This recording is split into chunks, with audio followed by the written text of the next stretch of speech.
ಮಾತಿನ ಪೂರ್ವಾಗ ಪೀಡಿತದಿಂದ ಹೇಳೋನು ಅವ್ರಿಗಿಲ್ಲ ಅಂತಲ್ಲ. ಯಾಕಂದರೆ ಎಲ್ಲದಕ್ಕೂ RSS ಅಂತಂದು ಜೋಡಿಸ್ತಾ ಇರ್ತಾರಪ್ಪ ಅಂತೇಳಿ ಒಂದು ವ್ಯಾಖ್ಯಾನ ಅದ. ಅದು ತಪ್ಪಂತೂ ನಾನು ಅನ್ನೋದಿಲ್ಲ.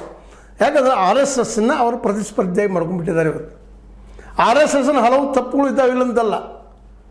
ಐತಿಹಾಸಿಕ ಬೆಂಡರ್ಸ್ ಅಂತೀವಿ ನಾವು, ಇದ್ದಾವೆ RSSನಲ್ಲಿ, ಇಲ್ಲಂತಲ್ಲ. ಅದನ್ನು ಓಪನ್ ಆಗಿ ಚಾಲೆಂಜ್ ಮಾಡ್ತಾ ಇದ್ದಾರೆ ರಾಹುಲ್ ಗಾಂಧಿಯವರು.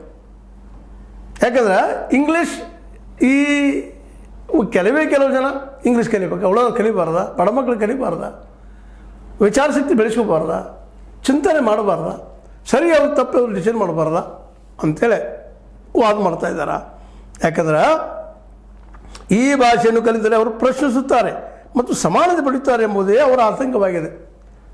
ಇದೊಂದು ರೀತಿ ಸತ್ಯನೇ ಇಲ್ಲಂತಲ್ಲ. ಯಾಕಂತಂದ್ರೆ ಜಾಣಾದಂಥವರು ನಿಶ್ಚಿತವಾಗಿ ಪ್ರಶ್ನೆ ಮಾಡ್ತಾರೆ. ಅದಕ್ಕೆ RSS ಇದ್ದಿದ್ದು ಈ ಇಂಗ್ಲೀಷ್ ಭಾಷೆನ ಕಲಿಸಿ ಹಿಂದೆ ಮಾಡ್ತಾರೆ. ಅದ್ರ ಮುಖವಾಡ. ಅದಕ್ಕೆ ಅವ್ರಾಗಿ ಹೇಳ್ತಾ ಇದ್ದಾರೆ, ನಾಚಿಕೆ ಬಿಡೋ ದಿನ ಬರ್ತದೆ. ನಾಚಿಕೆ ಬಿಡೋದಲ್ಲ, ಸತ್ಯವನ್ನು ತಿಳ್ಕೊಳ್ಳೋ ದಿನ ಬರ್ತದೆ. ಅವ್ರು ಧರ್ಮದ ಬಗ್ಗೆ ತಪ್ಪು ವ್ಯಾಖ್ಯಾನ ಮಾಡೋದಿಲ್ಲ. ಧರ್ಮ ಅಂದರೆ ಏನು? ಗೌರವ ಕೊಟ್ಟು ಗೌರವ ತೆಗೆದುಕೊಳ್ಳುವಂಥದ್ದು, ಅದು ಜೀವನದ ಮಾರ್ಗ, ಎಲ್ಲರೂ ಕೂಡಿ ಬಂದ ಮಾರ್ಗ ಸ್ಪಷ್ಟವಾಗಿ ತಿಳಿಸ್ತಾರೆ. ಆದರೆ ಈ ಧರ್ಮ ನಾವೇನು ಮಾಡಿದ್ದೀವಿ ಇವತ್ತು? ಸಂಪ್ರದಾಯದ ಕಟ್ಟೆಯಲ್ಲಿ ಒಳಗೆ ಹಾಕಿ 80-20ನೋ ಮತ್ತೇನೋ ಬುಲ್ಡೋಜರು ಅಂತೇಳಿ ಇಡೀ ದೇಶದ ಮಾನಸಿಕ ಸ್ಥಿತಿಯನ್ನು ಹಾಳು ಮಾಡಿಬಿಟ್ಟಿದ್ದೀವಿ ಅನ್ನೋದು ರಾಹುಲ್ ಗಾಂಧಿಯವರ ವಾದ. ಆ ವಾದದಲ್ಲಿ ಹುರುಳು ಇಲ್ಲ ಅಂತ ಯಾರೂ ಹೇಳಕ್ಕೆ ಸಾಧ್ಯ ಇಲ್ಲ. ಯಾಕೆಂದರೆ ಸತ್ಯಲ್ಲ ರೀ, ಯಾರೋ ಮಾತಾಡಲಿ. ಇವತ್ತು ನಮ್ಮ ವೈರಿ ಮಾತಾಡಿದ್ರೆ ಅದನ್ನು ಒಪ್ಕೊಳ್ಬೇಕಾಗ್ತದೆ.